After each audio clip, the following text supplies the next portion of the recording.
I can tell you this as a father.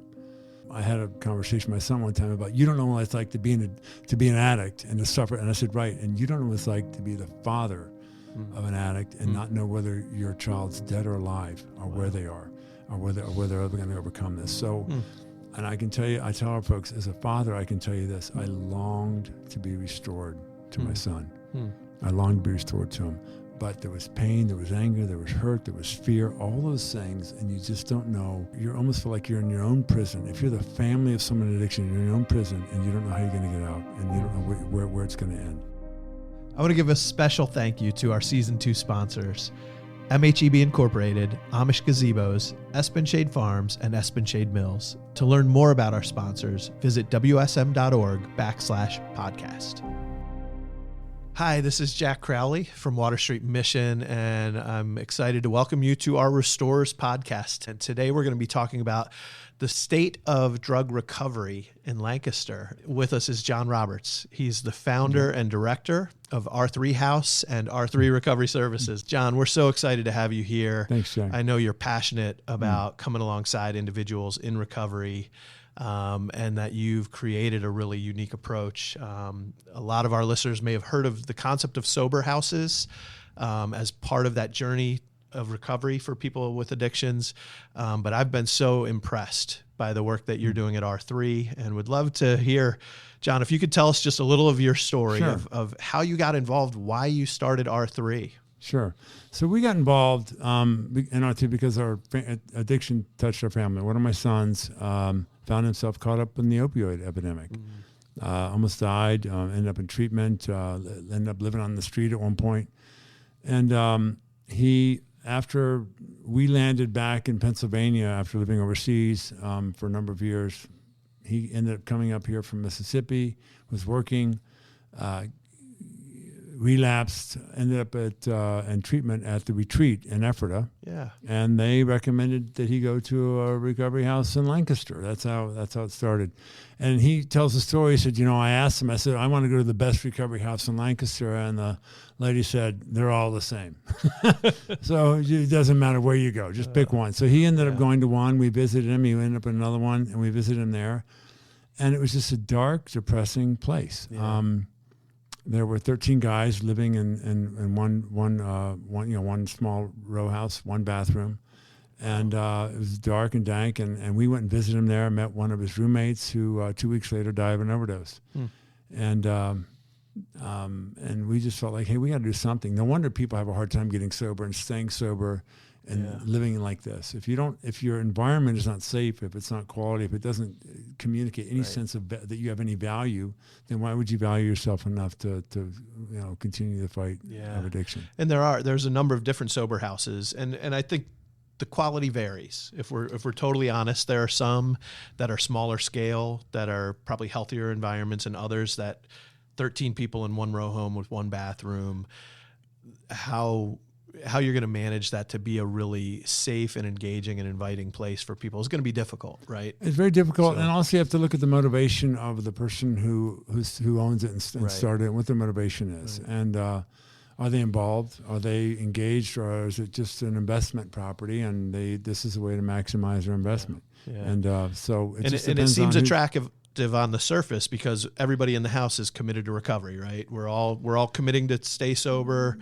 We're on this journey together, so it seems, but we don't know the quality from one to the other. Right, and also it also depends on whether one of the key things about sober living is that it's sober living, and that everyone in the house is sober, and that may or may not be the case depending on the organization or what's going on or the ability to manage it. Especially if you're what I would call a remote landlord, right? If you're an absentee landlord, so when we looked at, we first said we want to be involved in the day-to-day operation of it, and we're not going to just buy one, open it up, and leave. And we talked to a lot of people before we did it, and the consistent theme that we also was looking at was that people who opened them, they may have a child who was either suffered with addiction and is okay, or they died, and they were so moved that their community, their church, whoever, they went out and bought a place. It was very nice. They opened it up, and then that was the last day there was any investment in it, was the day that it opened.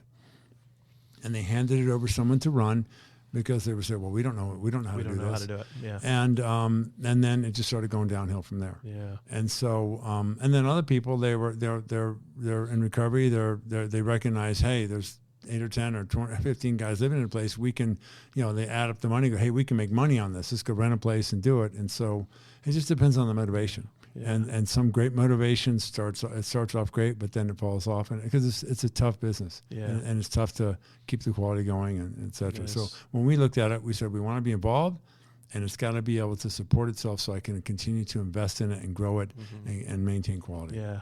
And I mean, I've had the chance to tour a couple of your properties, know individuals who have stayed there. And I can tell you and to our listeners just how impressed I am. One of the things that we bonded over right away after you came to visit Water Street and I visited R3 was just the desire to create a space that communicates dignity and value to the individuals who are living there. We've worked really hard to try to create that here at Water Street, even in our congregate living spaces. We want them to look nice. We want them to feel comfortable. We want our guests to recognize that they have value and dignity and worth when they come in the door. And when I walk into your R3 houses, I'm blown away at the quality, just the value that's invested into those properties to communicate dignity to your guests, to your residents. Thank you. Everyone deserves the opportunity to live in a quality place. It should be quality, it should be safe, but also is that there's a God-given dignity that every person has, and where they live should reflect that as much as we can. But also that if I wouldn't live in it, then I wouldn't ask you to live in it. And so that was a very simple. And so every place we bought and we renovated, and we started off by doing it ourselves, and we quickly discovered that wasn't my gifts. But we fix it up like we're going to live there. And it's quality. You can definitely tell. How many units are you currently operating? Well, we have right 6 now? property, 84 beds, and we have a combination of men and women's housing. And again, it's not just about the house. It's not just about the apartment. I know you've done much more than that, because you see this journey that your residents are on, that it's not just like, oh, if I have a safe place to live and I'm around other people who say they're committed to recovery or sobriety, that's the magic formula. There's more to it than that. It's a lot more than that. It's funny because I worked for large IT company for a long time, traveled, I had no idea I had no idea what we were getting ourselves into, but we thought, hey, let's just make a nice place for these guys to live. Then I started going to the house meetings and hanging out with the guys, and I heard their stories, and I heard some guys were struggling with their finances, other guys were struggling with legal issues. And over the course of time, we just started realizing, wait a second, are people set up for success? And this took us, we've been doing this for almost 7 years, and so it's taken us a while to learn some hard lessons. We just kind of stumbled into them as we heard the needs and we listened to people. And part of that was because we were involved. Yeah. When you listen to the needs of somebody and you have a heart to listen, then you say, wait a second, we got to take action. What can we do here? So that's kind of how we got into that. A recent article in CNN talked about the overdose rate, looking back a year, and over a 12-month period, 111,000 overdose deaths in America. There was a huge spike. They talk about in the article, there was a huge spike in overdose deaths during COVID 2019, 2020. And a lot of the professionals felt like, okay, that's tragic and it's scary, but maybe it's related to the isolation of COVID, and maybe that'll start coming back down. There was an expectation that the rates would come back down, and it really hasn't. It's stayed flat since then. Clearly, it's an epidemic. Heroin is a huge part of that. Fentanyl is a huge part of that we're seeing. I'm just curious, locally, there's definitely an appearance of higher rates of drug addiction, but what are you sensing? Is the demand, the need for recovery services, the need for long-term, the kind of work that you're doing at R3, are you seeing an increase in that? Yeah. So when COVID hit, and we were full at the time it happened, and then when COVID hit and they shut down everything, we immediately lost about 25 people. Just left.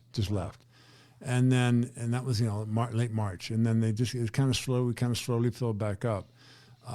And what we started then during 2021, 2022, and last year and this year, we started, as you listen to people talk about their stories and about what happened to them, and they come in, I do a new resident program, and your first 4 Mondays at 4:00, you meet. I just sit down in a small group and what's your story? Tell me your story. Yeah. They said I was doing great. COVID came along. I was isolated. I relapsed, and it's been a problem. It's been a cycle since then. There's also been a huge spike from what we can tell also in the mental health crisis related to that, related to some of the isolation, but also then just I think just in general, if you look at just I think it's more than just COVID. It's the resulting societal impact of COVID and all of the things that happened from the George Floyd situation to some of the violent political situations we've had, and all those kind of things have led to, I think, just a higher sense of angst and a sense of isolation, loneliness, and mental health issues that seem to be feeding this epidemic, because it has jumped a lot. When I first got into 2017, I believe the numbers were around 68 to 70,000 a year at that point. That sounds about right. Yeah, and so now we're talking 40, 50,000 deaths more per year, and it's not going down. Yeah, yeah. So it wasn't just the isolation of COVID that caused it, but there's something else going on. There's a shift. And there's an aspect of it too that we've probably saved a lot more people from overdose than we did previously as well, yet the number continues to go up. In the last few years, the availability of naloxone and the ability to have Narcan is the generic or the street name for that. To use that to reverse an overdose. And I know we've used it here at Water Street. We've had guests who have overdosed and been brought back because we've had Narcan here. I know having that availability on the street in the hands of EMTs. Absolutely, it's made an impact. We've used it. We've had to use it. We keep it in all of our houses. We go through a process of everyone in the house has to know where is it. So we go through that a lot. Well, where's the Narcan? What drawer is it in? If you need it, how to do it. Yeah. We do training on it for both our managers and and all of our residents. We'll do that, and so it's had a big impact. And that's an important one of the important tools of reversal. Yeah. We've had 55 to 65 people who've been with us who've left and have later died. Yeah. And one example of the story is a young kid who was with us. He was a sweet kid. I hired him, and he did landscaping. He planted a couple of trees in our back lot right next door. And every time I park, I think about him. He was from Baltimore. He went home. He left us on Friday. He left us on Wednesday, and Friday he was dead. The story we heard from his family was he had gotten some Percocet on the street, and it was laced with fentanyl, and he took it and he died. Yeah. And so it's the numbers are staggering. The numbers are big, but the numbers to me are very real because I can point to the people who we know, who we love, who are gone. I want to shift again, and this time talk a little bit about one of the other barriers to the work that you do and that we do, and maybe even for our guests, your residents, as they try to take that next step, because the end goal isn't for them to live in an R3 house permanently. Right. It's a season where you want to help equip them, strengthen them so that they can move out on their own and have those internal resources and relationships to succeed. But there's stigma around individuals who have addictions, who have experienced addictions, especially if they've dealt with it to the level of having to go to rehab multiple times. And there's a recent study done by Franklin and Marshall, their Center for Opinion Research, about people's attitudes towards addictions and those who suffer addictions. There were 3 things that stood out to me in that more than 50% of the people who responded to the survey saw moral weakness as a key contributor to addiction. That if somebody had an addictions issue, that it was a sign of a lack of moral strength. And then secondly, that almost 60%, over 60% in some cases, believe that it should be the right of landlords and employers to deny access to an apartment or job because of a history of drug addiction. So you can understand some of the logic in that. Right. Obviously, as a landlord, you want to make sure you have safe people coming in to rent, that you can protect your investment. An employer, same thing. But what that does to your residents as they're preparing to move out, as they're looking for a job, as they're looking for a new place to live. I think of our guests, many of whom are in the same situation. They're in recovery. They've dealt with maybe even multiple stints in rehab and are on their feet again. But now it's kind of accepted in our community to say, yeah, I'm not going to rent to you because of your history. Yeah, I think that's unfortunate. I think, again, there's a lot to unpack there with that. But let's start with the stigma of the moral failure. Yeah. So 2 of our clients, I'll give you just quick stories about that. One guy was a Division I basketball, had Division I scholarship, basketball, hurt his knee, had surgery. They gave him opioids, some kind of pain reliever, whatever it was. Yeah. I don't know which one it was, what brand it was. It doesn't matter. And boom, he was right into it. He was addicted to it, and he couldn't. And that destroyed his scholarship. It destroyed his education opportunities, etc. We do work with an organization in Lancaster called the Mighty Mahal Foundation, and we were at their gala a few weeks ago, and the woman stood up and told the story.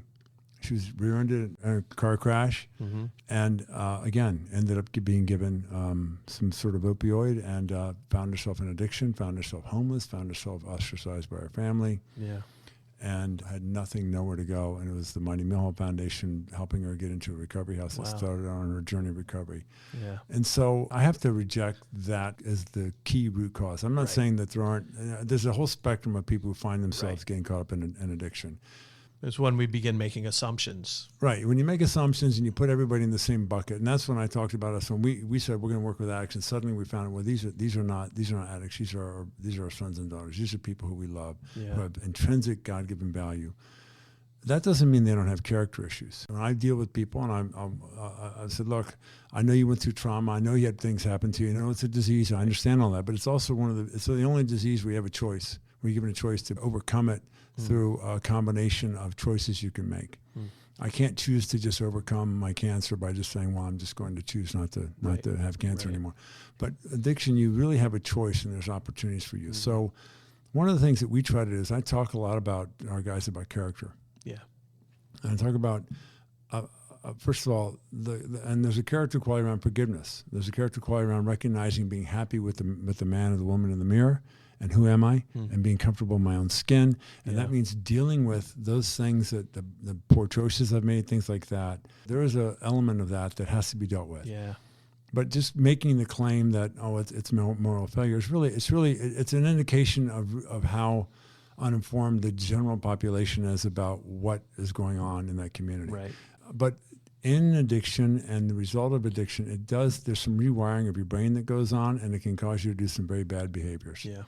And so those things and those things happen when you find yourself stealing from your family, lying to your family, lying to people who love you, lying to a boss, stealing from your boss. We've had people steal from us, some tools and everything from us. And so all those things happen. It's one of those things where, and the stigma of that is unfair, but it's also a reality to deal with. So how do we deal with it, right? And what we try to do is help people, first of all, recognize, why don't you see yourself differently? Why don't you take a chance to look at, again, what are your God-given realities? And R3 stands for recover, restore, rebuild, right? Recover from my addiction, restore my confidence in my God-given abilities, and rebuild my life. Wow. And we talk to people about, this takes time.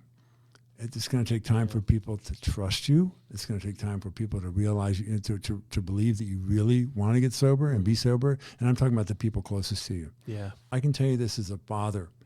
So I had a conversation with my son one time about, you don't know what it's like to be an addict and to suffer. And I said, right. And you don't know what it's like to be the father of an addict and not know whether your child's dead or alive, or where they are, or whether they're ever going to overcome this. So. And I can tell you, I tell our folks, as a father, I can tell you this: I longed to be restored to my son. I longed to be restored to him. But there was pain, there was anger, there was hurt, there was fear, all those things, and you just don't know. You almost feel like you're in your own prison. If you're the family of someone in addiction, you're in your own prison, and you don't know how you're going to get out, and you don't know where it's going to end. And sometimes it tragically ends in death. When you first opened R3, you said you wanted to open a house for addicts. And once you did and started spending time with them, you realized that's not right. That's right. Not seeing you them wanted like to open a house for sons and daughters. individuals created in the image of God who are struggling with addiction.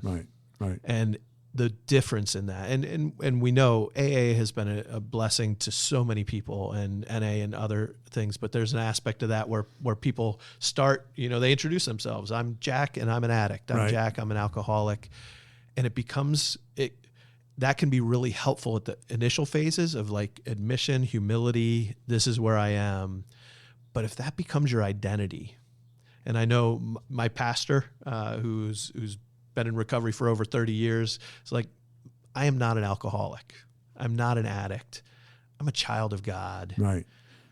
I've struggled with this, and I will continue to always be in a battle, but that's not who I am. And it starts with that identity. And I think it does. There's an an identity, and learning to see yourself as someone who has intrinsic value, a God-given value, and also, and I mentioned we do these seminars, these empowerment workshops, and everyone's introducing themselves. And I'm an addict, and my wife said, "Can I just ask a question? Why are you guys all describing yourselves as an addict? You're much more than that." And I think there was literally a few light bulbs that went on around the room when we talked about that, because if that's it just goes, people say, "Who are you?" "Oh, I'm a banker." "Oh, I'm a race car driver." "I'm a thief." There are activities that we do that might describe how we spend our day, but that shouldn't be who we are necessarily. Yeah. And it goes also where those people are suffering with addiction. And going back to the stigma and going back to jobs and all that. The challenge of how do we take next steps if there's this community stigma around who I am. And we coach people when even on job interviews. I said, "Look, you don't have to show up, walk in the door and say, 'Hey, I want you to know I'm an addict.'" I said, that's none of their business. That's a medical situation and a personal situation you're dealing with.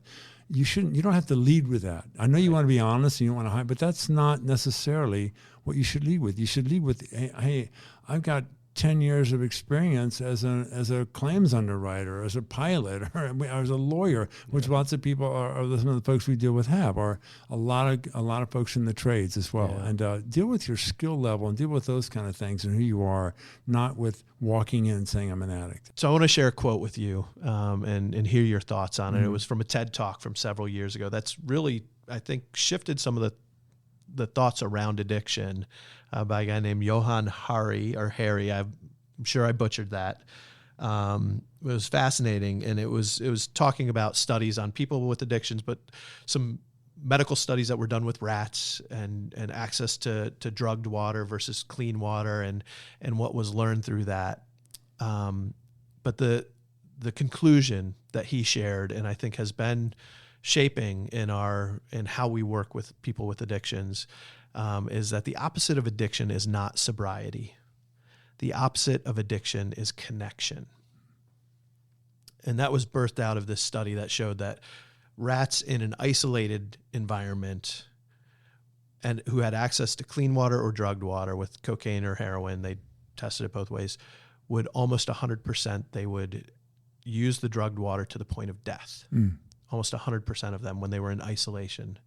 But rats that were in an environment with access to cheese and other rats and obstacles to navigate and kind of like in a social environment who had same access to that water, almost 0% even used the drug. They might try it once, but they wouldn't go back to it at all. That where they had social engagement, where they had connection, and we are not rats. But rats are social creatures, humans even more so, created for connection. When you hear that phrase, the opposite of addiction is not sobriety, the opposite of addiction is connection. What comes to your mind? Well, I don't know that you can just make the assumption that all I have to do is have a connection, no one's ever going to relapse or no one's going to ever die again. I think it's probably a little bit deeper than that, but one thing I can tell you that we focus on, and I share with the folks who come in, I said, look, there's a place in the Bible that says God, during the whole creation story, God looked at man and said, it's not good for the man to be alone. Right. And we talk a lot about that, and we talk about the fact that we're a community. Mm-hmm. And to the extent that you get involved in the community, you're engaged in the community, and you make friends here of other people who are fighting. And we talk about also, listen, we're like the movie, if you remember the movie, The Band of Brothers. So we're a band of brothers here fighting something that wants to take your life, wants to take everything from you and give nothing back. And so when you have a brother or a sister next to you who is fighting the battle with you, then there's strength in that, and there's strength in the community, as long as that person also is committed to their sobriety and you're working it together. The thing that we recognize is community, engagement with the community is absolutely critical. And so we talk about community, but it's absolute connection. And it's the same thing. To me, it's the same thing. And so we have guys that hang out, they go to the gym together, they go to meetings together. They literally will talk about, hey, let's get some fellowship together, and when they do that, there's a true sense of friendship, camaraderie, and we see that makes a big difference. And we've had guys tell you, we've had guys say, I've made lifelong friends here, and I was scared to death when I showed up. I met some guys and I connected with them. I met some women, I connected with them, and they are now my lifelong friends. And so that absolutely is an impactful, but it's not the answer. Right. It's part of a broader set of. No, that's good. That's a good insight. And we've heard that again and again from our guests as well. The fear of moving out from Water Street and doing it alone. They know they need connection. They know they need relationships and community, and it's such a critical part of staying on that right path. It's not the only answer, but it's part of the answer. John, I appreciate you being here today. Thanks What a robust conversation. So many great insights that you've learned through your years helping with R3. Thanks for sharing with us. Hopefully you as listeners have gained a little bit from your time with us today. Thank you for joining us. Thank you for listening to the Restorers podcast.